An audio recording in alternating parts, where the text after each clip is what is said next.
Hi, I am Michelle Woolley, a board member for Arlington Independent Media. We will be speaking with a candidate for the Democratic nomination for Arlington County Sheriff. Our panelists are Kim Phillip, co-founder and steering committee member of Arlington for Justice, board member of the Black Heritage Museum of Arlington, and former member of the county's Police Practices Work Group. Brad Haywood, Chief Public Defender for Arlington County and the City of Falls Church.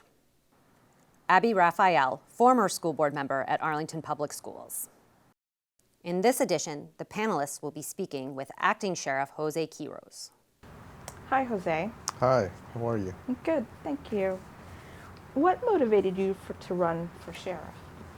So, when Sheriff Arthur asked me if I was interested in running, at first I was in shock. But then I thought about it, and thinking back, throughout my career, I believe I've made the steps and taken the steps to create relationships and being very intentional with my career. So we have folks that there's nothing wrong with coming into work, doing your shift and going home. But I've always done extra, and I've always been interested in how can we make the sheriff's office better. I take pride in the sheriff's office. I started our breast cancer initiative where I've donated over $20,000 to the Virginia Hospital Center's outpatient clinic, which helps folks that don't have insurance. I oversaw the Arlington 9/11 Memorial 5K. So these are all extra duties, right? But these are things that I think help you give back to the community. I learned so much partnering with different organizations. With the Virginia Hospital Center initiative, I worked with Virginia Hospital Center. I set it up. My wife says to me, "What are you doing buying all this pink stuff?" Because I went with my money to purchase things because I wanted it to happen. I wasn't going to wait around until we got it approved. So I started as something very small. We got some balloons and we got some items. We stood outside the courthouse. We wanted to acknowledge 2 co-workers that are survivors. So all that to say that I've always gone above and beyond. I love the idea of the sheriff's office, that I'm a member, and I always wanted us to be the best. I wanted us to be in the community, and now as sheriff, I have the opportunity to do that. So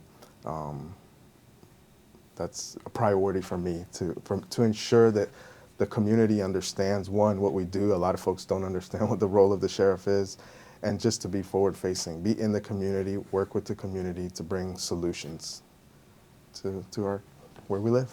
Hey, thank you. Yeah. Sheriff Quiroz, good evening. Good evening. Good to see you. Yes, sir. Most people know that people with mental illness are disproportionately present in the criminal legal system, but most Arlingtonians don't realize the extent to which that's a problem here. The fact that there's more than half of the jail that's on psychotropic meds. We send more people to state hospitals for competency restoration than any other jurisdiction. Even Fairfax, which is 5 times the size of Arlington and has a higher crime rate. Just on Monday, as Chief Public Defender, our office was appointed to 10 cases. 5 of them have been referred for competency evaluations. This isn't the sheriff's fault that we've gotten to this point, but obviously you're stuck with dealing with it. Right. And my question is, why is this happening? Why is mental illness so overcriminalized in Arlington, and what's the sheriff's role in making that situation better? So I think that the sheriff's role is to accept anyone that is arrested and is seen by the magistrate. The magistrate finds probable cause, issues the commit order, and now you're in the custody of the sheriff. So the sheriff doesn't necessarily make the arrest. The sheriff doesn't decide who comes into the facility, but the sheriff is responsible for ensuring that everyone is safe in the facility and that their needs are met. We're very lucky to have a robust mental health staff from the Department of Human Services. To date, I think we have 14. I say I think because we're getting a few more, but we have 14 mental health therapists that are in the facility.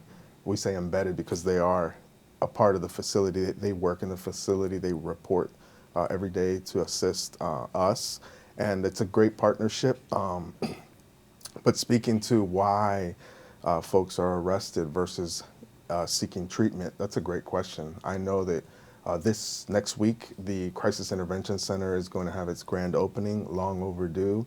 But to my understanding, it's not enough space. I think there's 5 areas where we can hold someone pending evaluation. So I think that more services, you know, the idea that folks should be getting treatment versus being incarcerated.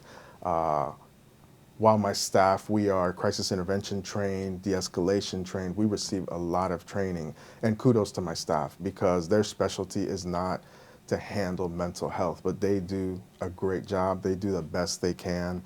And oftentimes we see the same people, and we have relationships and a rapport with a lot of the folks that come into the facility, and those relationships and that rapport often helps us to get cooperation. But to your point, folks should be getting treatment versus being incarcerated. Hopefully that answers your question. Yep, thank you. Jose, on your website, you talk about community outreach and prevention, Yes. and working with young people in particular so that they're not getting into situations that might land them in jail. Correct. So what is your vision for the Sheriff's Office for that work? So that is one of my big key initiatives, so community engagement. I became sheriff on January 6th upon the retirement of Sheriff Arthur, and immediately I knew that that was an area that the Sheriff's Office had to do more work. So what did I do? I assigned a deputy sheriff to the community engagement division, which the police department currently has. When their SROs transitioned out of the schools, they created the community engagement division. And so the police department, I believe, has like 6, 7, 8 officers, supervisors, and they're all in the community, engaging businesses, the youth, outreach. And so we never had a presence in the community. So I know firsthand, I've been a community outreach person on my own, and I know that there's a need for that. So I assigned a deputy sheriff to the team, the police department's team, and working hand in hand. And I wanted it to be someone that would represent the diversity that is Arlington. So the deputy sheriff is female, she's bilingual, and she's an Air Force veteran. And so far I hear raving reviews from her because she's out there and she's sharing with the community what the role of the sheriff is. One person, so I need more. And because of staffing, I can't do that right now. But as soon as my staffing gets up to par, that's obviously one area that I want to supplement. Another thing that we've done is hired a public information officer. Long overdue. So this person is being intentional about getting our message out to the community. A lot of it is social media. Social media is one of the biggest ways to get messages out to different folks. This person is also updating our website. Our website needed a much needed overhaul. So putting information on the website that is pertinent to the citizens, to the community. What are the initiatives that the sheriff is working on? Folks shouldn't have to guess or reach out. They should be there, and so the public knows what's going on. I'm going to create a dashboard. I already put a small sampling on there, but I want the community to know who's in the facility. We're not putting names or anything, respecting people's privacy, but gender, ethnicity, ages, so information, Arlington residents, non-Arlington residents, and I'm willing to work with the community, work with partners, different organizations. If there's an idea that will benefit the community, I'm all on board. I grew up in Arlington. This is a community that I know very well. I take pride in being from Arlington and serving Arlington. So engaging the community is an extreme priority for me. Thank you for asking that.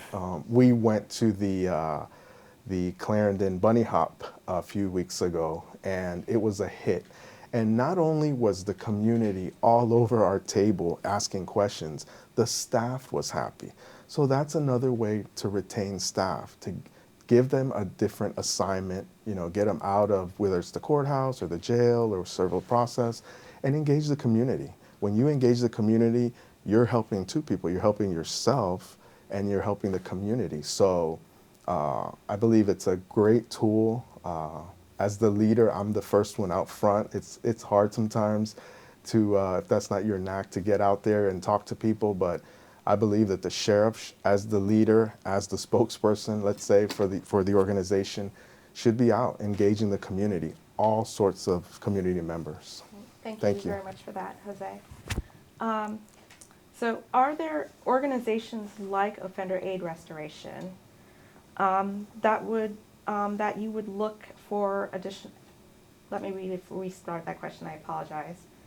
Are there organizations like Offender Aid Restoration that you would look to for additional partnerships to enhance inmate services? Yes, and I have great relationships with OAR. I know Elizabeth Valderrama very well. I was going to OAR on my own years ago to engage in conversation with Elizabeth. I know Katie Steinberg very well. OAR has been excellent partnership. We've had an excellent partnership in my almost 22 years of being with the Sheriff's Office. They come into the facility, they facilitate a lot of programs in our community readiness unit. But I also know there's Path Forward. I know the executive director very well. There's Bridges to Independence, Doorways, and the Arlington Food Assistance Center. So these are all organizations that we have relationships with, and I want to continue. I know the executive directors of each one of those organizations personally, and they've heard from me in the first 4 months that I've been sheriff that I'm willing to partner with them and continue these strong partnerships.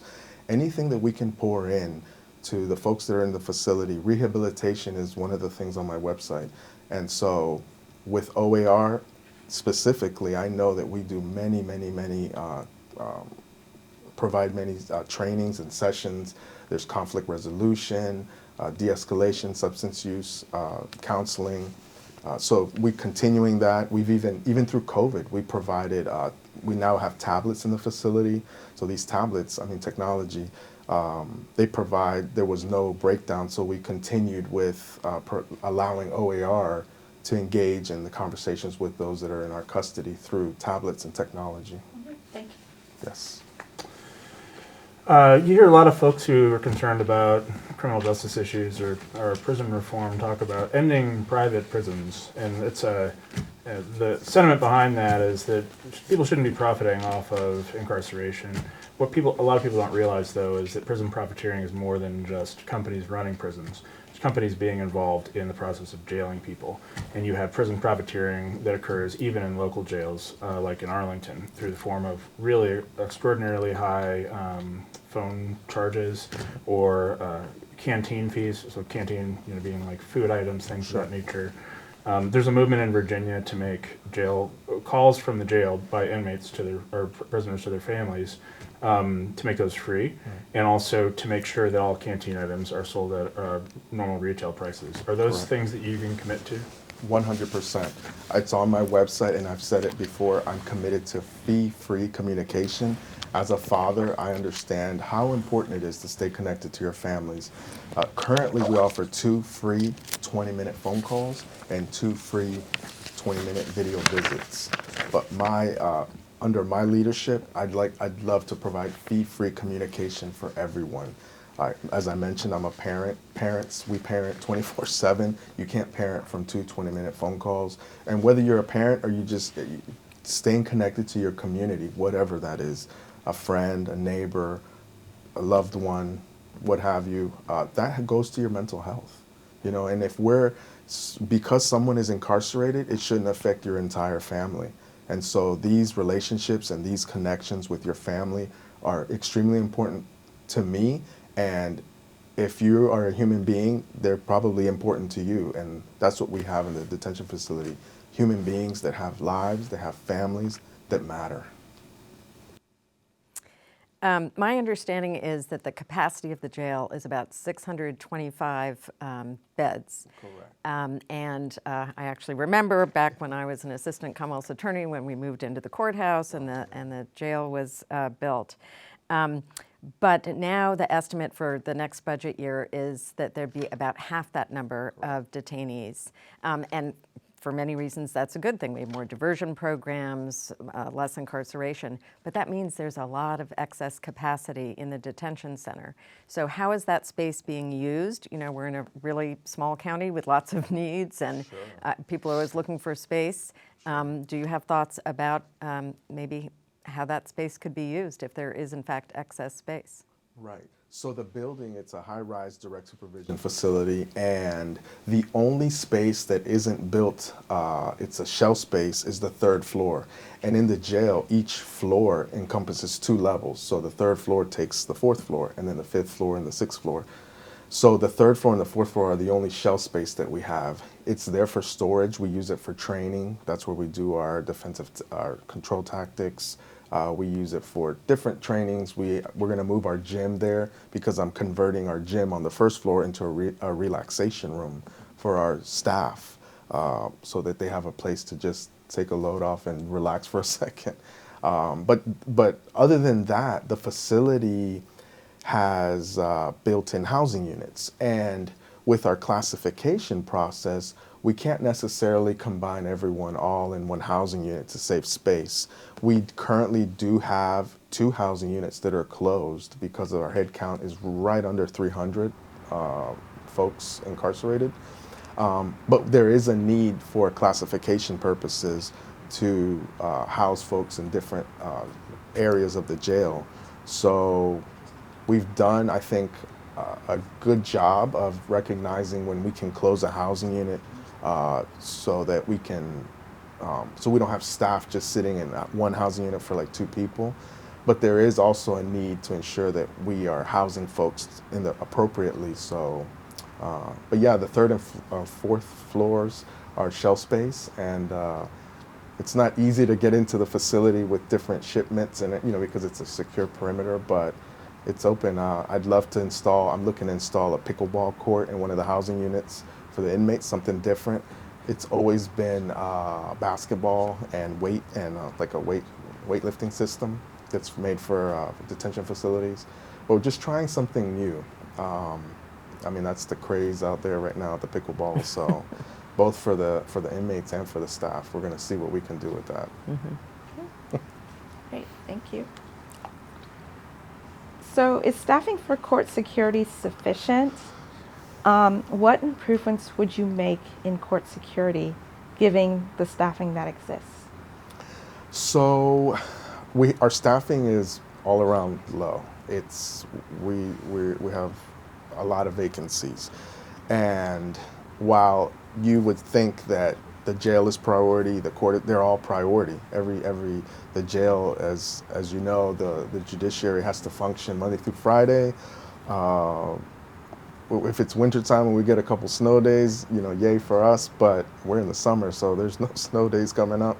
But what we do have we have a couple of part-time staff that come in to assist us, and we do have a couple of auxiliary deputies that are certified through the state, and that's the only reason that I allow them to come in and assist. So they have certifications that they went to the academy, and they have court security certification. So they're traditionally, auxiliaries are just pretty much volunteers. That's what we had in the past, but we stopped that, and I don't want to bring anyone in that doesn't have the appropriate training, whether it's court security, jail, training obviously is key. So we do staff the court. There have been times that we haven't staffed certain civil courts, and I know the judges don't necessarily like that. We do put supervisors in the courtrooms, the court security supervisors. I have 3 of them, 2 sergeants and a lieutenant, and they're often working the security checkpoint in the entrance, or working in a courtroom if it's but if it's a high-profile criminal case, there will be a deputy sheriff. Even if I have to go in there, I'm certified to do it. I don't mind helping out. So, yes, thank you. As you're well aware, there was an outcry, especially after Daryl Beckton died at the jail, and there was attention paid to the jail medical services. There was conversation around that time about what should be done next, whether it should hire a new medical vendor or whether there should be an in-house medical unit that's funded by the county. Sheriff Arthur elected to drop Quiroz and hire a new one, Medico. Things have improved a little bit. However, as I recall saying to Sheriff Arthur at that time, I just didn't think Medico, first of all, there are no good jail medical vendors in my opinion, but they didn't know what they were going to be getting into. I still don't think that it's sufficient. Do you, first of all, I would ask, why are we still relying on medical vendors? Why don't we have an in-house medical unit that's funded by the county? And do you support, I suppose, do you support that idea of having in-house medical services? So it's on my platform, it's on my website. I'm asking the county for in-housing medical. I think it should be county funded. I think that puts the responsibility on the county. I think that we get more transparency and quality. Medico is there now, and I'll tell you that I have a captain that's assigned to oversee the medical contract, and I have a quality assurance staff member that's assigned every day to engage with medical and look at grievances and keep us informed of what's going on. I myself, because I was a deputy sheriff, I started as a deputy sheriff, I worked in the medical unit, I've done everything in that jail. So I know what's going on over there. And so it doesn't take much for me to be looped in, and I walk over there. That's the other thing. You have to walk over there. The leader has to be in the facility walking around. And so one of the priorities, the entire jail is my priority, but medical is my priority. We have the most vulnerable population in the medical unit, whether it's withdrawals, whether it's chronic illness. And so I recently announced that I am bringing in biometric sensors technology into the medical infirmary. There was a story this week on it on the news outlets. And these devices are just a tool. They're a tool so that we can get a better response time. Right now I have 11 cells in, there's 12, but one of them is a dialysis room.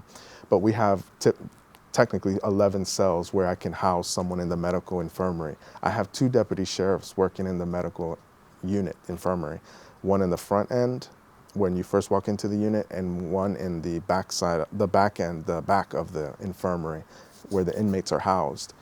And so this deputy does 15-minute checks on anyone that's deemed suicidal, who has chronic illness, or who's going through withdrawals. The nurses do the COWS, the Clinical Opioid Withdrawal Scale. We use the COWS scale, and CWA for alcohol withdrawals. So we're doing 15-minute watch logs. We're doing 4-hour vital checks with a nurse and the doctor. But I want something that's going to be giving me real-time, accurate data every second, every minute, because unless I have a staff member standing at each cell door, that just there's too much risk, and preventing deaths is a priority for me. No one should go into the facility, into a jail, a detention facility, whatever you want to call it, and die. That's unacceptable. You know, we are part of the process, but we're not there to see anyone lose their life or get hurt. These are human beings. These are our neighbors, people's fathers, mothers, sons, brothers. So I think I'm not getting off topic, but answering your question, I want to in-house medical. I've already had the conversations with county leaders. They know where I stand. I know that profession. My spouse is in the medical field, and they're also short-staffed, and they're also struggling to recruit. But all I can do is advocate and ask for the services, and it's a priority for me. Jose, I want to turn to some of the services for detainees. You mentioned that there are a number of partnerships. It seems that one that could be enhanced or maybe just created is job training, where detainees could learn job skills, they'd be paid a reasonable wage, and that could really help then when they are released, that they might actually have a place to go and some really solid skills. Is there anything like that now? And if not, are you open to some partnerships that would provide that? Yes, thank you for the question. So recently, under my administration, in my 4 short months of being sheriff, I doubled the wage for every single position in the jail for workforce. It hadn't been done for every position. I don't know why, but that's the first thing I did. I asked what the wage was, doubled. Every position in the jail has their inmate wage was doubled. If you want to know what it was, I can share it with you. Sure. So it went from $4 a week to $8 a week. So everyone was on the same scale. It wasn't all the same, but I made it all the same. The other thing I'd like to do is we had an inmate workforce program, IWP, And COVID obviously threw a lot of wrenches and everything, but I want to implement that program again. I think it was a great opportunity for those that are in our care and our custody to go into the community, provide a service into the community. You get fresh air, you're accomplishing something. We would assist the property yard with cutting grass. I'd like to help seniors, identify seniors. We have a lot of seniors that still live in homes in Arlington and paint their curb numbers on the street. That's a life-saving tool for the fire department. So there's a lot, and I know that it gives me goosebumps because I know when people are being productive and helping other people, that makes you feel good. I don't care who you are. When you're helping someone else, it's going to put a smile on your face, put some money in your account, and you're helping someone else. Another thing that I'm exploring is allowing, if you're in my custody in the facility, to pay off your court costs while you're in the custody of the sheriff. So that'll be one less thing that you have to worry about. I remember sentencing Fridays, and a lot of people come in for restitution, and then they're in the system forever and ever and ever. Let's help people get that off the table before they are released, or at least get the numbers down. So I'm working with my leadership to figure out how we can accomplish that. I know I need the approval of the courts, but so we're coming up with ideas, because getting folks back into the community, being productive, reuniting families, I think that's what it's all about.